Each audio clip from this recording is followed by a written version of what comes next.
안녕하세요. 반갑습니다. 5분 시사완성 윤종영입니다. 자, 오늘은 경제편에 대해서 이야기를 좀 드릴 거예요. 경제라고 하면은 좀 여러분들 굉장히 막 힘드시다라고 이렇게 생각을 하시죠. 근데 경제 사실은 그렇게 어렵지 않거든요. 어렵지 않은데 여러분들이 좀 어렵다라고 이렇게 생각을 하시는데 오늘 제가 가지고 온 거는 이 얘기입니다. 올해 세계은행이 2019년 경제 성장률 2.9%를 전망했어요. 그러면서 어두워지는 하늘이다 이렇게 이야기를 했거든요. 그래서 그 부분에 대해서 여러분들한테 이야기를 좀 드리려고 합니다. 요게 이제 그 세계은행 그 그림입니다. 그래서 혹시나 궁금하시면 세계은행 들어가셔서 요거 다운받으실 수 있어요. 물론 다 영어로 되어 있습니다. 그래서 한번 보시면은 좋을 것 같은데, 자, 요거 얘기를 좀 해드릴게요. 일단은 세계 경제가 어디로 가고 있느냐라고 얘기를 했을 때 쭉 보시면은 선진국이 2% 정도 성장률을 보이고 있고요.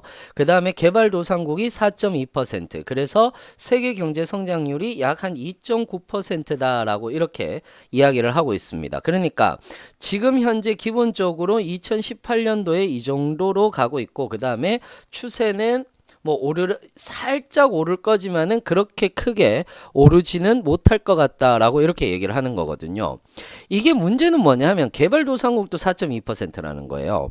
보통 개발도상국 같은 경우는 한 6%대는 나와줘야 되는데 4.2%라는 게 사실상 조금은 주춤하다라고 보시면 되는 건데, 이거를 한번 보시자고요. 왜 그렇다면 전체적인 경제 성장률이 낮아지고 있는가라는 거죠. 아까 얘기했잖아요. 개발도상국이 조금 위험하다. 선진국이 2%대인 거는요, 사실상 그렇게 문제는 아니거든요. 근데 개발도상국이 문제다라고 이렇게 보셔야 돼요. 왜냐? 자, 한번 보시면 아시겠지만은 세계 경제 성장률에서 채무 상환 또는 고위험의 저소득 국가 비율이 높아지고 있다라는 거예요. 그러니까 저소득 국가의 비율이 높아지고 있다라는 말은 이미 국제사회에서도 양극화는 일어나고 있다라고 이렇게 보셔야지 된다라는 거죠. 결국은 저소득 국가의 정부 부채는 4년 동안 30에서 50%까지 증가를 하는 거예요. 이유가 있죠. 여러 가지 이유는 있습니다. 왜 이런 이유가 있느냐면은 기본적으로 중공업 부품 시장이 굉장히 많이 줄었어요. 시장이 많이 줄었어요. 그러다 보니까 이 중공업 부품 공장으로 먹고 살고 있던 저소득 국가들 또는 경공업으로 먹고 살고 있던 이 저소득 국가들이 사실상 수익이 줄어드는 거죠.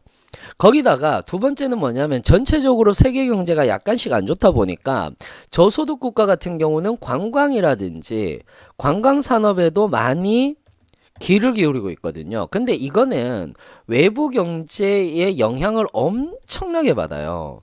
외부 경제의 영향을 엄청나게 받다 보니까 이런 관광 산업이라든지 중공업에 대한 부품 산업이 떨어지면서 저소득 국가가 수익이 없다 보니까 이거에 대해서 부채를 쓰기 시작을 했고, 이 부채가 엄청나게 증가하기 시작했다라는 거예요.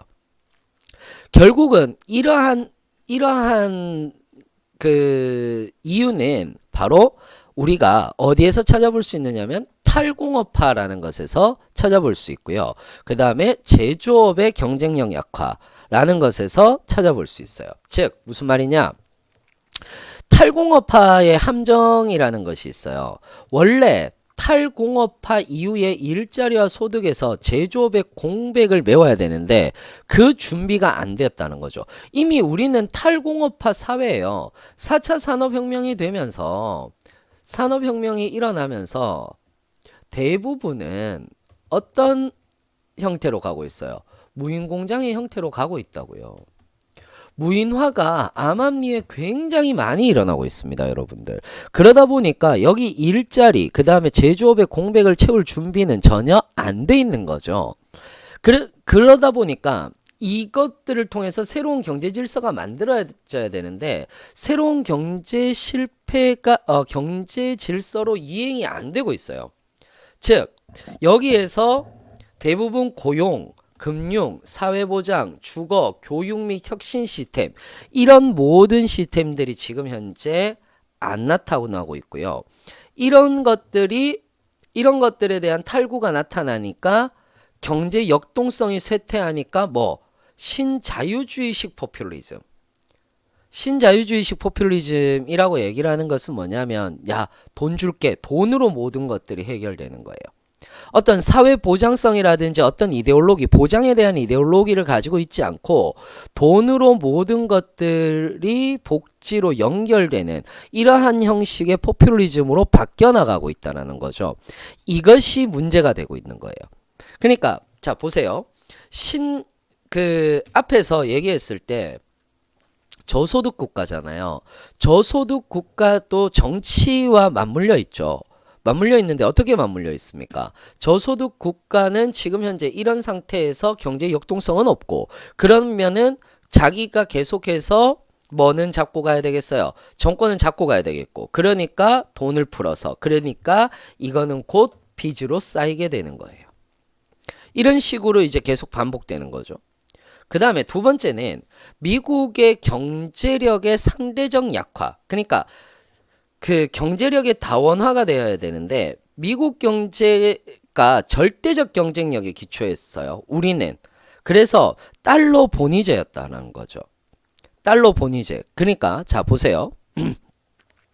미국 경제력이 있으면 이거를 미국 경제력이 소위 말해서 상대적으로 좀 중심으로 미국 경제력을 중심으로 막 지금까지 끌고 갔는데 이게 다원화되어 가고 있다는 거예요. 다원화되어 가고 있다 보니까 여기에 대해서 글로벌 불균형이 초래가 되고 있는 상태다라고 이렇게 보시면은 될 겁니다. 이런 식으로 현재 일어나고 있는 거죠. 이런 결과로서 대부분 고용 시스템의 탈구, 고용 시스템이 벗어나니까 일자리는 당연히 양극화 되는 거고요. 이 일자리의 양극화는 소득 불평등을 심화시키기 시작합니다. 이거는 사실 어제 오늘의 이야기가 아니고요. 여러분들 보시면 아시겠지만 79년에서 2000년까지 237만 개가 하락했다가 7년 동안 329만 개가 하락해요.